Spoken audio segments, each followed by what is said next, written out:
Halo semuanya, selamat datang di sesi bedah materi kita. Hari ini kita bakal membedah sebuah teks yang menurut saya pribadi benar-benar menggugah sekaligus menantang, baik secara psikologis maupun spiritual. Kita akan bahas surat ke-66, yaitu At-Tahrim, dengan fokus pada satu tema besar, kesaksian. Gini, pernah nggak sih Anda sadar akan satu realitas yang sama sekali nggak bisa kita hindari, yaitu fakta bahwa kita ini adalah saksi hidup atas kehidupan kita sendiri. Anda mungkin bisa sembunyi dari orang lain atau nutupin kesalahan dari dunia luar. Tapi, Anda nggak akan pernah bisa lari dari kesaksian diri Anda sendiri. Dan pastinya dari kesaksian Sang Pencipta. Ini konsep yang dalam banget.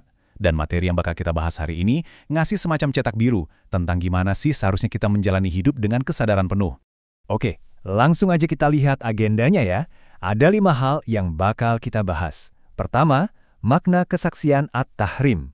Kedua, saksi maha mengetahui. Ketiga, saksi buruk tentang pengkhianatan. Keempat, saksi baik tentang keteguhan. Dan terakhir, gimana caranya menjaga diri dan keluarga. Kita masuk ke bagian pertama, makna kesaksian At-Tahrim. Nah, sebelum kita bedah kisah-kisah historisnya, kita harus paham dulu nih landasan dasarnya.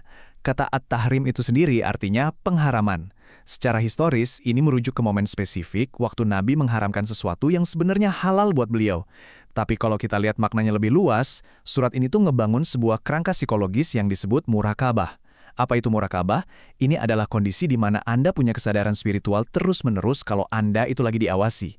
Jadi bukan cuma sekedar tahu teorinya aja, tapi Anda benar-benar merasakan kalau setiap detik hidup Anda itu disaksikan langsung oleh Tuhan. Dan di dalam kerangka murakabah inilah kata kesaksian ketemu sama makna aslinya. Artinya apa? Nggak ada satupun ruang gelap di alam semesta ini buat Anda nyembunyiin perbuatan Anda. Di dunia, hati nurani Anda bakal terus bersaksi. Di akhirat nanti, anggota tubuh Anda sendiri yang bakal ngomong. Dan di atas itu semua, pastinya ada sang saksi utama. Ini semacam tamparan kesadaran ya buat kita, kalau kita emang nggak bisa lepas dari rekam jejak yang kita buat sendiri. Lanjut ke bagian 2, saksi maha mengetahui. Teori yang tadi itu langsung dibuktikan di ayat pembukanya. Coba dengerin kutipan ini. Wahai Nabi, mengapa engkau mengharamkan apa yang dihalalkan Allah bagimu? Engkau mencari keridoan istri-istrimu. Ini dari surat ke-66 ayat 1 dan 2. Coba perhatiin deh, siapa yang lagi ditegur di sini? Teks ini ngomong langsung ke Nabi Muhammad, figur spiritual tertinggi. Yang paling menarik dari sini adalah gimana teks ini nunjukin kalau hal yang paling tersembunyi sekalipun itu pasti ketahuan. Nabi nggak ngelakuin dosa besar, beliau cuma punya niat pengen nyenengin hati istri-istrinya dengan nahan diri dari sesuatu yang halal. Tapi lihat, niat terdalam yang bahkan mungkin nggak diucapin secara langsung itu sepenuhnya disaksikan dan langsung direspons oleh Allah. Luar biasa kan? Jadi konteks pemuka ini tuh kayak bikin aturan main buat seluruh pemahaman kita ke depannya. Pertama, Allah itu sang saksi utama. Kedua, jangankan perbuatan fisik ya, pikiran dan niat di sudut hati yang paling dalam aja nggak ada yang bisa disembunyiin. Dan ketiganya, ini nuntut kita buat hidup dengan muraqabah tadi. Maksudnya logikanya gini, kalau seorang nabi aja teguran pribadinya dicatat sejarah karena niatnya disaksikan Tuhan, apalagi kita. Sekarang kita masuk ke bagian 3, saksi buruk pengkhianatan. Setelah ngasih tahu prinsip dasarnya, teks ini geser ngebahas studi kasus dari sejarah.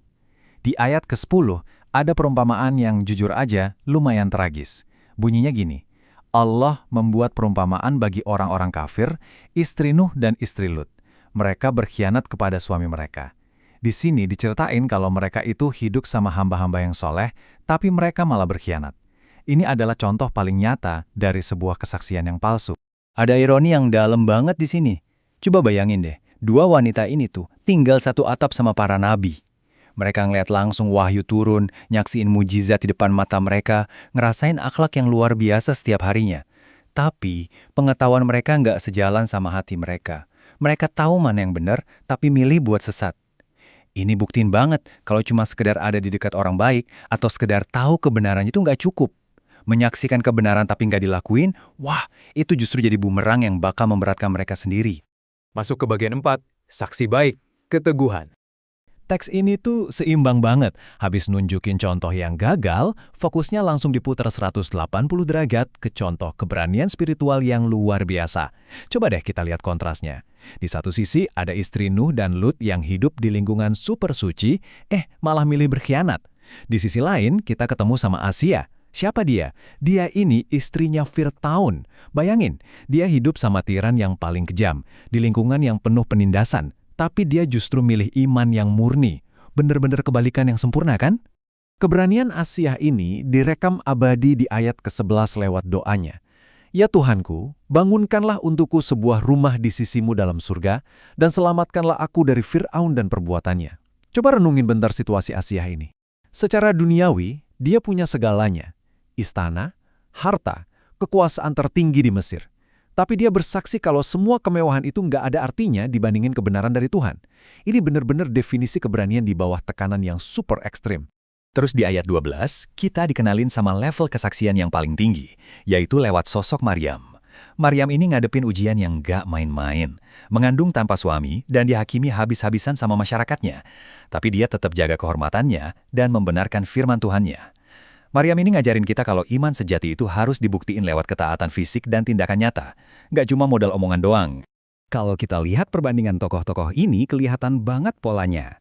Istri Nuh dan Lut statusnya tinggi banget sebagai istri Nabi, tapi tindakannya berkhianat, dan akhirnya neraka. Terus bandingin sama Asiyah, statusnya istri musuh Tuhan, tapi kesaksiannya mempertahankan iman, dan hasilnya surga. Terakhir, Maryam, perempuan solehah yang bersaksi dengan kesucian, juga berujung di surga. Dari sini jelas banget ya, ilusi soal status sosial itu dipatahkan. Kedekatan sama tokoh agama itu nggak jamin apa-apa. Yang penting itu cuma satu, kualitas kesetiaan dan kesaksian Anda sendiri. Terakhir, bagian 5, menjaga diri dan keluarga. Nah, pertanyaannya sekarang setelah dengar kisah-kisah tadi, gimana aplikasinya buat kehidupan kita sekarang? Teks ini nggak ngebiarin kita cuma jadi penonton pasif aja. Di ayat ke-6 ada teguran tegas buat kita. Wahai orang-orang yang beriman, peliharalah dirimu dan keluargamu dari api neraka yang bahan bakarnya adalah manusia dan batu. Ayat ini kayak memperluas radius tanggung jawab kita. Dari yang tadinya cuma mikirin diri sendiri, sekarang jadi tanggung jawab penuh buat ngelindungin seluruh anggota keluarga. Poin krusialnya tuh di sini. Kesaksian iman Anda itu nular. Anda nggak bisa egois cuma nyelamatin diri sendiri aja. Kalau Anda udah sadar kalau Allah selalu ngawasin, tugas Anda selanjutnya adalah bawa kesadaran itu ke dalam rumah. Anda punya tanggung jawab moral buat mimpin, ngasih nasihat dan benar-benar jadi perisai kebenaran buat keluarga Anda. Kalau kita rangkum semua ini jadi langkah praktis, ada 4 pilar utama nih. 1. Hiduplah dengan sadar kalau Anda lagi diawasi. 2. Bertindaklah sesuai kebenaran yang Anda tahu. Jangan kayak istri Nuh yang cuma sekedar tahu. 3. Belajar dari Asiyah, jaga iman Anda walaupun lingkungan di sekitar lagi benar-benar nggak mendukung. Dan 4. Bimbing dan lindungi keluarga Anda. Pada akhirnya, materi yang kita bedah hari ini ninggalin kita sama satu realitas yang nggak bisa dibantah. Kita nggak punya tempat buat sembunyi. Pengadilan hati nurani dan pastinya pengadilan dari sang saksi utama itu lagi nyatet setiap detak napas dan keputusan kita. Jadi pertanyaan besarnya buat Anda renungkan saat kembali ke rutinitas hari ini adalah, mengingat Allah selalu menyaksikan, kesaksian seperti apa sih yang lagi Anda ukir lewat tindakan Anda hari ini? Terima kasih udah ngikutin sesi bedah materi ini, dan sampai jumpa di pembahasan seru kita selanjutnya.